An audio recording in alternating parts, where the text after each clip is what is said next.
இப்போ நம்ம நெக்ஸ்ட்டு என்ன பார்க்க போகிறோம்னு சொன்னால் எக்கோஸ்னால் இப்போ நம்ம ஒரு பேசுகிறது ஒரு செவரில் பட்டு எதிரொலிச்சு வருது, அதுதான் நம்ம ரெஃப்ளெக்ஷன்னு சொன்னோம் இல்லையா, அதை தான் இங்கே எக்கோன்னு சொல்கிறோம். ரெண்டுக்குமே ஒரே டிஃப்ரென்ஸ் தான், அது அவ்வளோன்னு வேற்றுமை இல்லை. ரைட்டா? எக்கோஸ்ன்னு சொன்னால் எதிரொலின்னு அர்த்தம்.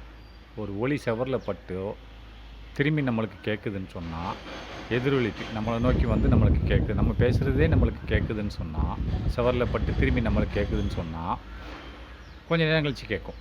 அப்போ கேட்குதுன்னா அதுக்கு பேர் எக்கோஸ்னு அர்த்தம். எக்கோஸ்னால் எதிரொலின்னு அர்த்தம். ரைட்டா? An echo is the sound reproduced due to the reflection of original sound from a various rigid surfaces such as walls, ceilings, surface of mountains. அப்படின்னா ஒரு எக்கோனா ஒரு எதிரொலி, இஸ் எ சவுண்டு, ஒரு ஒலியின் எதிரொலி. ரைட்டா? ஒரு ஒலியின் எதிரொலி நான் பேசுகிறது தான் ஒலி. அது போய் செவரில் பட்டு திரும்பி எனக்கே கேட்குது அப்படின்னா அது எதிரொலி. ரைட்டா? இது எக்கோ இஸ் எ சவுண்டுன்னா ஒரு சவுண்டோட எக்கோனா எதிரொலியானது, ஒரு சத்தத்தோட எதிரொலியானது எப்படி இருக்குது? ரீப்ரொடியூஸ்னு திரும்ப உண்டாக்கப்படுகிறது. அந்த செவத்தில் பட்டு திரும்பி என்ன நோக்கி வருது இல்லை, ரீப்ரொடியூஸ் திரும்ப உண்டாக்கப்படுகிறது. எதன் காரணமாக? Due to the reflection of the original sound. அப்படின்னா டியூ டு த ரெஃப்ளெக்ஷனாக பிரதிபலிப்பு, எதிரொலி அப்படின்னு சொல்கிறோம். டியூ டு த ரெஃப்ளெக்ஷன்னா எதிரொலி ஆஃப் த ஒரிஜினல் சவுண்டு நான் பேசுகிற சவுண்டோட எதிரொலியோட காரணத்தினால் இந்த சவுண்டு எனக்கு எதிரொலியாக கேட்கப்படுகிறது. ரைட்டா? டியூ டுன்னா அதன் காரணமாக டு த ரெஃப்ளெக்ஷன்னா எதிரொலிக்கிறது ஆஃப் த ஒரிஜினல் சவுண்டு. அப்படின்னா நான் பேசுகிறது ஒரிஜினல் சவுண்டு அது எனக்கு எதிரொலித்து கேட்குது, அதான் எக்கோன்றான். Echo is a sound. Echo என்பது ஒரு சத்தம், அந்த சத்தமானது எதிரொலிக்கப்படுகிறது, ரீப்ரொடியூஷன் திரும்ப கொடுக்கப்படுகிறது. எவ்வாறாக கொடுக்கப்படுகிறது? Due to the reflection of the original sound. அப்படின்னா ஒரிஜினலாக நான் உண்டாக்கக்கூடிய சவுண்டு தான் ரெஃப்ளெக்ஷன் தான் எக்கோன்னு சொல்கிறாங்க. ஃப்ரம் ஏ அது எங்கேருந்து ரெஃப்ளெக்ஷன் ஆகுது அப்படின்னா ஃப்ரம் ஏ வேரியஸ்னா பலதரப்பட்ட ரிஜிட் வால்ஸ். ரிஜிட்னா கடினமான செவர்களிலிருந்து அது எதிரொலிக்கிறது. அல்லது ரிஜிட் சர்ஃபேசஸ்னால் மேல்பரப்பு, கடினமான மேல்பரப்பிலிருந்து எதிரொலிக்கிறது. உதாரணமாக என்னென்ன மேல்பரப்புன்னு பார்ப்போமா? சச்சஸ் வால்ஸ்னா சுவர்கள், அதுக்கடுத்து செயிலிங்னா மேற்கூரைகள். வீட்டில் மேற்கூரை இருக்குது இல்லையா, அதான் செயிலிங்ஸ்னால் மேற்கூரைகள். அடுத்து சர்ஃபேஸ் ஆஃப் மவுண்டெயின்ஸ், மலைகளின் மேல்பரப்பு. மலைக்கு கீழே நின்று நீ பேசினீங்கன்னா அந்த மலையில் பட்டு கொஞ்சம் நேரம் கழித்து உனக்கு காதில் கேட்கும். நீ பேசுகிறது முதல்ல உனக்கு கேட்டுரும், அங்கே மலைக்கு போய் திரும்பி வந்து கொஞ்சம் நேரம் கழித்து உனக்கு கேட்கும் நீ பேசுனது. அதுதான் ரெஃப்ளெக்ஷன் ஆஃப் சவுண்ட், எக்கோன்னு சொல்லுவாங்க. If you shout or clap near a mountain அப்படின்னா நீ சவுட்டுனா சத்தம் போட்டாலோ, சவுட்னா நீ வேகமாக சத்தம் போடுற, அதாவது இஃப் யூ சவுட்னா வேகமாக சத்தம் போட்டாலோ, அல்லது கை தட்டினாலோ, கிளாப்னா கை தட்டினாலோ, இரு கையில் தட்டி சவுண்டு எழுப்பினாலோ, எங்கே நியர் எ மவுண்டைன் ஒரு மலைக்கு கீழே நீ சத்தம் போட்டாலோ, அல்லது இரு கைகளை வைத்து ஒரு கிளாப்னா ஒரு சவுண்டை எழுப்பினாலோ, அல்லது ஓஆர் போட்டு நியர் எ ரெஃப்ளெக்டிங் சர்ஃபேஸ், அல்லது ஒன்று மவுண்டெயினுக்கு பக்கத்துலேயோ அல்லது ஒரு ரெஃப்ளெக்டிங் சர்ஃபேஸ், ஒரு பெரிய செவர் இருக்குது அதுக்கு பக்கத்துலேயோ அப்படி நீ செஞ்சேன்னு சொன்னால், நியர் எ ரெஃப்ளெக்டிங் சர்ஃபேஸ், ஒன்று மலைக்கு பக்கத்தில் அல்லது நியர் எ ரெஃப்ளெக்டிங் சர்ஃபேஸ் அப்படின்னா அதை பிரதிபலிக்கும் ஒரு மேல்பரப்புக்கு பக்கத்தில், அதாவது செவர்னு அர்த்தம். அங்கேயோ லைக் ஏ பில்டிங், உதாரணமாக அது பிரதிபலிக்கும் ரெஃப்ளெக்டிங் சர்ஃபேஸ்னு என்னது? பில்டிங்னு பெரிய பில்டிங். அதாவது சின்ன ரூமில் ரெஃப்ளெக்டிங் ஆகாது, அது காரணம் சொல்கிறேன் கேளுங்க. பெரிய ரூம்பாக இருக்கணும், அப்போ தான் ரெஃப்ளெக்ட் ஆகும். Like A building you can hear the same sound again அப்படின்னா ஒரு உதாரணமாக லைக் ஏ பில்டிங்னா ஒரு பெரிய பில்டிங், இப்போ ஒரு கட்டிடம், அந்த கட்டடத்தில் யூ கேன் ஹியர் நீ கேட்பாய், அப்படி எழுப்புனா நீ கேட்பாய், என்ன கேட்பாய்? த சேம் சவுண்ட் எகெயின், நீ எழுப்புன சவுண்டு கொஞ்சம் நேரம் கழித்து உனக்கு கேட்கும். ஒன்று மலைக்கு பக்கத்துலையோ அல்லது ஒரு பெரிய பில்டிங்க்கு உள்ளேயோ நீ ஒரு சவுண்டை எழுப்புனீன்னா அது அந்த செவத்தில் பட்டு, அந்த பில்டிங்குள்ள செவத்தில் பட்டு கொஞ்சம் நேரம் கழித்து உனக்கு காதில் கேட்கும்ன்றான். The sound which you hear is called echo. அப்போ திரும்பி கேட்குது இல்லையா அந்த சவுண்டு, அதுதான் எக்கோன்னு சொல்கிறான். போய் பட்டு பிரதிபலித்து திரும்பி வருது இல்லையா, அதை தான் எக்கோன்னு சொல்கிறான். த சவுண்டுனா சத்தம், விச் யூ ஹியர் நீ கேட்குறாய், விச்னா அதை கேட்குற, விச் யூ ஹியர் அதை நீ கேட்குறாய், இஸ் கால்டு அது அழைக்கப்படுது. அந்த கேட்குற சவுண்டு வந்து எவ்வாறாக அழைக்கப்படுகிறது? இஸ் கால்டு அன் எக்கோ, அது ஒரு எக்கோன்னு எதிரொலி என்று அழைக்கப்படுகிறது. அடுத்து it is due to the reflection of sound. இது எதற்கு கேட்குறது என்றால் இதன் காரணம், இட் இஸ் டியூ டு அதன் காரணமாக ரெஃப்ளெக்ஷன் ஆஃப் த சவுண்ட். அப்படின்னா சவுண்டுன்றது சத்தத்தின் எதிரொலி காரணமாக இது கேட்கிறது. இட் இஸ் டியூ டு அதன் காரணமாக, எதன் காரணமாக, சத்தத்தின் எதிரொலி காரணமாக கேட்கிறது. It is due to the reflection, எதிரொலி காரணமாக கேட்கிறது. One does not experience any echo sound in a small room. அப்படின்னா இங்கே பாரு, சின்ன ரூமுக்குள்ளே நீ பேசுனா எக்கோ வராது. அதுக்கு காரணம் சொல்லுவான் பாரு. ஒன் டஸ் நாட், ஒருத்தன் டஸ் நாட் எக்ஸ்பீரியன்ஸ்னால் அனுபவிக்க முடியாது அப்படின்னு. இந்த இடத்துல எக்ஸ்பீரியன்ஸ்னால் அனுபவிக்க முடியாதுன்னு அர்த்தம் கிடையாது. ஒன் டஸ் நாட் எக்ஸ்பீரியன்ஸ்னால் அவனுக்கு தெரியாது, கேட்காது. எக்ஸ்பீரியன்ஸ்னால் கேட்காது. அண்ட் எக்கோ இந்த இடத்துல எக்ஸ்பீரியன்ஸ்னால் கேட்காதுன்னு வச்சுக்கோங்க. எக்ஸ்பீரியன்ஸ்னால் அனுபவம்னு அர்த்தம். இங்கே கேட்காதுன்னு வச்சுக்கோங்க. ஒன் டஸ் நாட் ஹியர், நீ எக்ஸ்பீரியன்ஸுக்கு பதில் நீ ஹியர்னு போட்டுக்கோ. Here any echo sound in a small room. இந்த எக்ஸ்பீரியன்ஸ் எடுத்துகிட்டு ஹியர்னு போட்டுக்கோ. HEAR. One does not here, கேட்க முடியும், ஒருத்தன் கேட்க முடியாது. எனி எக்கோ, எந்த ஒரு எக்கோ, எதிரொலி சவுண்டு. எக்கோ சவுண்டுனா அதாவது சத்தத்தின் எதிரொலியை கேட்க முடியாது. இன் ஏ ஸ்மால் ரூம், ஒரு சின்ன அறையில் அவன் பேசுகிற சத்தத்தின் எதிரொலியை கேட்க முடியாது. திஸ் டஸ் நாட் மீன், இதுக்கு அர்த்தம் என்னவென்றால் that the sound is not reflect in a small room. இதுக்கு ஏன் கேட்க முடியாதுன்னு சொன்னால் சவுண்டு வந்து சின்ன அறையில் ரெஃப்ளெக்ட் ஆகாது அப்படின்னு சொல்கிறான். திஸ் டஸ் நாட் மீன், இது அர்த்தம் என்னவென்றால் this does not mean that இது டஸ் நாட் மீன், இது அர்த்தம் கொள்ளாது. எதுக்கு அர்த்தம் கொள்ளாது? that the sound is not reflect. சவுண்ட்னா சத்தமானது ரெஃப்ளெக்ட் ஆகாது, எதிரொலிக்காது, அது எதிரொலிச்சு வராது. எங்கே வராது?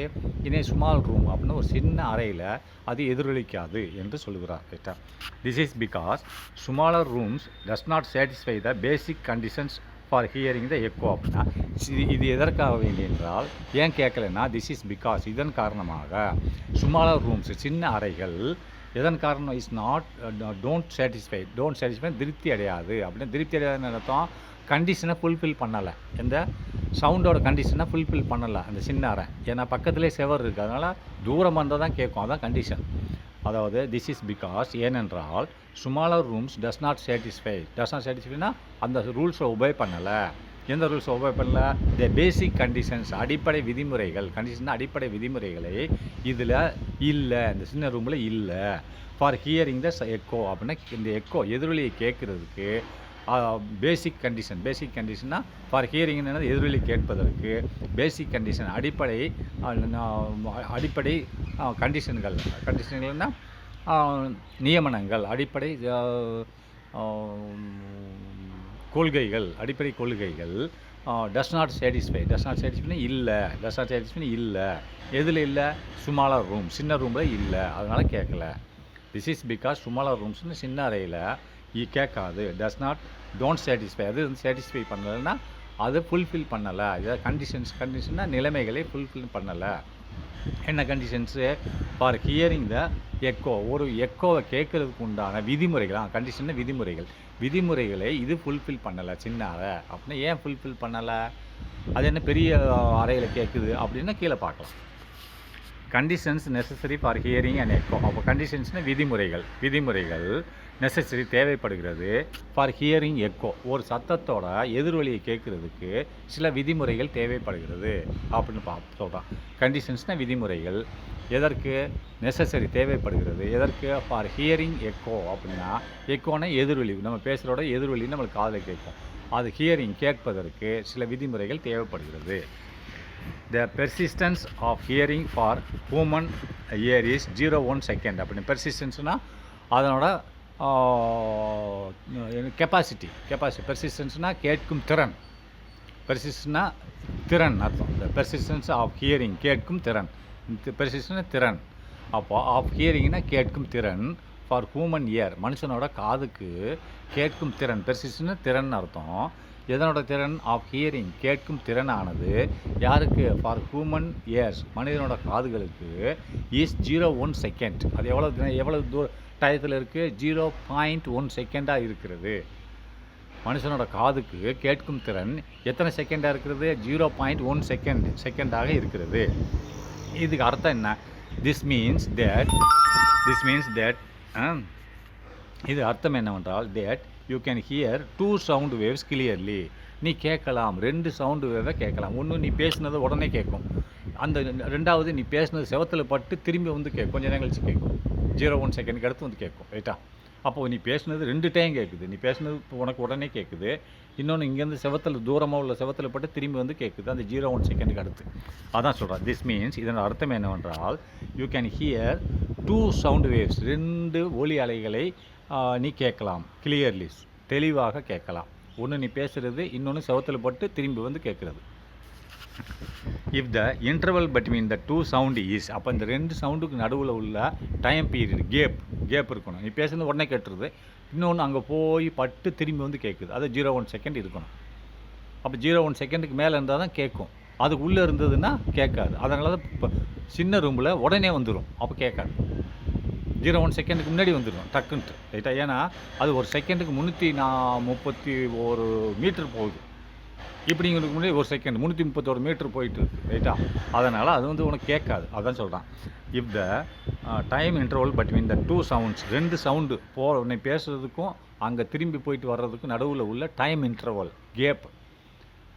நீ பேசுகிறது உடனே கேட்குது, அங்கே போய் பட்டு திரும்பி வர்றதுக்கு உண்டான இன்டர்வல், டைம் இன்டர்வல் கொஞ்சம் நேரம் கழிச்சு கேட்குது. அந்த டைம் இன்டர்வல்னால் அந்த கேப்பு எப்படி இருக்குன்னா, if the time interval between the 2 sound, இந்த 2 சத்தத்துக்கு நடுவில் உள்ள டைம் இன்டர்வல், இடைப்பட்ட நேரம் எப்படி இருக்குன்னா, ஈஸ் அட், எவ்வாறாக இருக்க வேண்டும், ஈஸ் அட் அட்லீஸ்ட் 0.1 செகண்ட், குறைந்தது எவ்வளோ இருக்கணும், 0.1 செகண்டுக்கு இருக்கணும். அதுக்கு கீழே இருந்தால் கேட்காது, அதுக்கு மேலே இருந்தால் கேட்கும். ரைட்டா? 0.1 செகண்டுக்கு மேலே இருந்தால் கேட்கும், ஆனால் அதுக்கு கீழே இருந்தால் கேட்காது. நீ சின்ன ரூமில் பேசினா அதுக்கு முன்னாடியே வந்துடும் சவுண்டு, அப்போ உனக்கு கேட்காது. அட்லீஸ்ட்டு அந்த 2 சவுண்டுக்கு, நீ பேசுகிற சவுண்டுக்கும் ரெஃப்ளெக்ஷன் ஆகி வர சவுண்டுக்கும் அட்லீஸ்ட் எத்தனை செகண்ட் இருக்கணும், 0.1 செகண்டாவது இருக்கணும். அதுக்கு கீழே இருந்ததுன்னா உனக்கு கேட்காது. Thus the minimum 2 gap between the original sound and also an echo is must be 0.1 second. அதான் போட்டுருக்கான். ஆகவே இந்த மினிமம் டைம் கேப், அப்போ 2க்கு நடுவில் நீ பேசுகிறதுக்கும் எக்கோ அங்கேருந்து திரும்பி வர்றதுக்கும் நடுவில் உள்ள கேப், இடைவெளி நேரம், அதாவது டைம் கேப்னா இடைவெளி நேரமானது பிட்வீன் த ஒரிஜினல் சவுண்ட் நீ பேசுகிறது அண்டு எக்கோன்னா அங்கேருந்து எதிர்வீச்சு வர்றதுக்கு நடுவில் எவ்வளோ இருக்கணும், மஸ்ட் பி 0.1 செகண்ட் இருக்கணும்னு சொல்கிறான்.